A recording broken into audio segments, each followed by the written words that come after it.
Hey, what's up, lightboltjoe here. Today we're going to discuss the brand new 2024 Netflix original film, Girl Haunts Boy, starring Peyton List and Michael Cimino. Bunch of people are in this. This is an hour 40 minutes. The the amazing typecasting that Peyton now has playing a ghost is wonderful.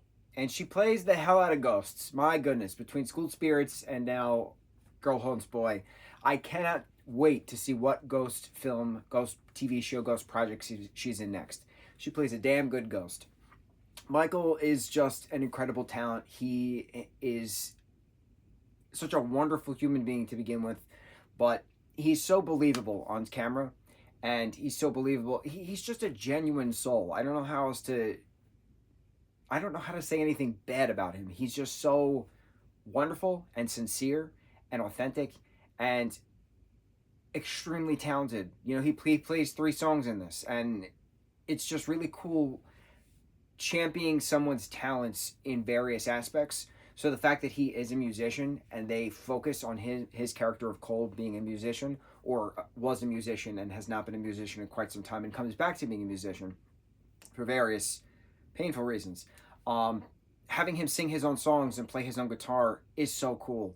Um, I've been a fan of his since Annabelle Comes Home. That was the first thing I ever saw of his, and it's one of my favorite horror films. Not specifically because he's in it, but that is one of the greatest horror films as far as I'm concerned, because it's just so chaotic and so much crazy things happen in this, and it's organized chaos. I love an ensemble cast, and the fact that you have three teenagers and a young girl, right?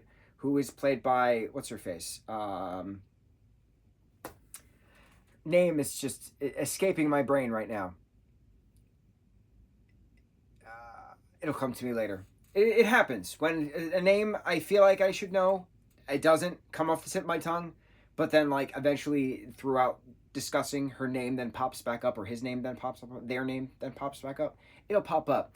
Anyway, Annabelle Comes Home is just so iconic because it's an ensemble cast of ghosts doing crazy, absurd horror things throughout the entirety of this film. And Michael's character in that, getting chased by this fog werewolf for most of it, wonderful. Absolutely. Anyway, that was the first thing I ever saw him in. And then he was been in a bunch of stuff. He's been in a bunch of shows, a bunch of films.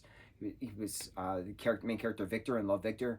He's just so talented. And there's a scene in this where he is having a heart-to-heart with his mom, who, I don't remember the actress's name, but she played the mom in Ugly Betty. That much I do remember. And they're talking about the loss of his dad, loss of her husband. And he had a heart attack, and it's hard to move on, and he doesn't feel like he should move on. And, you know, that's not fair. You know, I miss him so much. You know, why should I pretend that everything's fine when everything's not fine? And then his mom went into this speech about, you know, I think it's important to realize that the more you miss somebody shows how much you actually love them. And it hit me. It hit me. I held back so many tears while watching Michael's lower lip tremble through the entirety of her speech. And I'm like, oh my God, this is a deep, deep project. Very deep project. So, Michael's character of Cole and his mom moved to this brand new house. Peyton is this ghost stuck in the 20s, right? She died as a 17-year-old in 24, something like that, 1924. And she was at a museum with friends, and she took a ring, part of a ring from an Egyptian exhibit that wasn't open to the public yet, and she was hit by a car, and then next thing she knows, blink of an eye, she woke up in her room and didn't understand what happened. She couldn't leave. She didn't realize she's dead. Time went on, but she only thought it was like 20, 30 years. So, 100 years goes by, 2024. Michael's character comes, and he finds her old picture album and records in like the back of the closet, like through a secret hatch or something like that nobody found in the past 100 years. So he's going through the photo album, and he's seeing her and stuff like that, and he sees like a hole of things, and then like he drops the book and the ring pops out. But the question then is, how does the ring appear in the book that's been hiding in the closet for 100 years if she died while holding the ring? But then she explained by the powers of ghost magic that she appeared in the room, in her bedroom, after she was hit, and therefore everything with her, her hat, her shawl, her dress, obviously the ring because she was holding it, then went with her. So that's how the ring wound up in the bedroom. Okay, ghost magic. which we then learn to be an actual curse of the ring. Very cool explanation.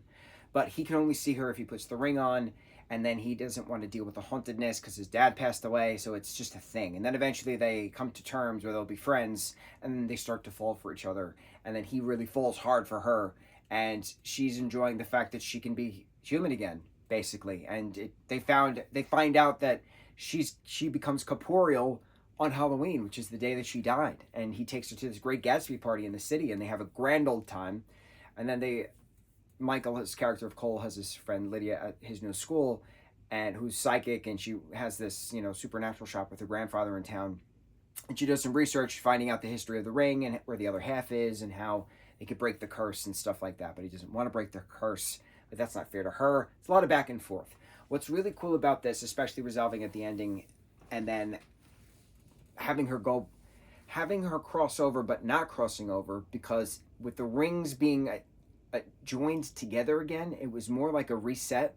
So it was the space-time continuum had a break, and then they actually got to have a moment of 100 years apart with him singing on the stage and her being in the same auditorium hearing him. Bro, it was so dark, as in like Netflix's Dark, with breaking of the space-time continuum, and it was just wonderful. Because I'm watching it, I'm like, oh bro, this is so dark, and I'm waiting for Jonas to just pop up with the gold sphere. I was ready. Didn't happen, but I was ready. I was waiting for that yellow rain jacket to just pop up. It was so cool.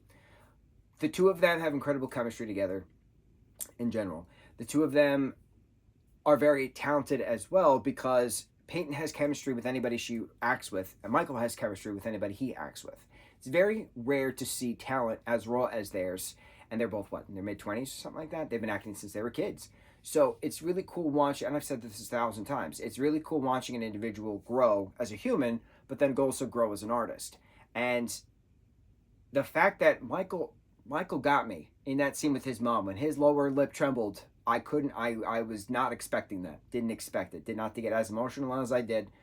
Having Peyton's heartfelt moments as well, didn't expect to get that emotional as I did as well. This is an extremely well done project. It's very slow, but it's supposed to be slow, because it felt like you're watching 4 episodes of a TV series, to be completely honest. If this was if this was an 8-episode miniseries called Girl Haunts Boy, or if it even was called Being Cole, as they referenced at one point, Dancing at the Great Gatsby Party. If this was an 8-episode miniseries called Being Cole, I think it would have been absolutely perfect, because they could flesh out some scenes some more, they could flesh out some more songs, they could flesh out some more conversations. I think it would have been great.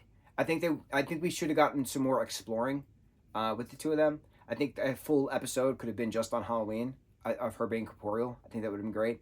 But it's very rare as well where you watch something, when I watch a movie, realizing the story that's presented to us would have been better as a show, and then vice versa. Sometimes a show would be better as a movie. It's very rare that it happens, but it happens. And we've mentioned these things by name. McKenna Grace. Bro, I told you. I said it. I said that the name would pop into my head at one point randomly as we were talking. And it did. McKenna Grace. She played the young girl in Annabelle Comes Home. She played Ed and Lorraine Warren's younger daughter in Annabelle Comes Home. I got it. I knew it would happen. I got it. Man, she's what, in her 20s now too? Or she's like 19? I don't even know. Couldn't even tell you. Everybody's getting so old. What happened? Time is just blowing by. It's crazy. Anyway, this would have been a great TV series. Still a great film.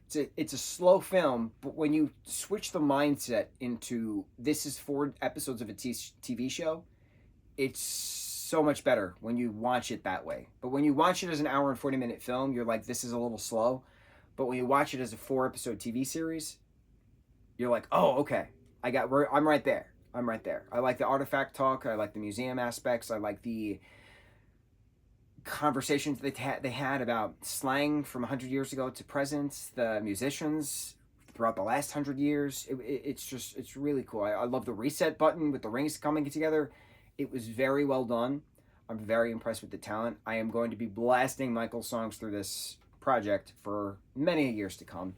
He is so talented. She is so talented. I am very excited to see School Spirits 2, whenever that premieres.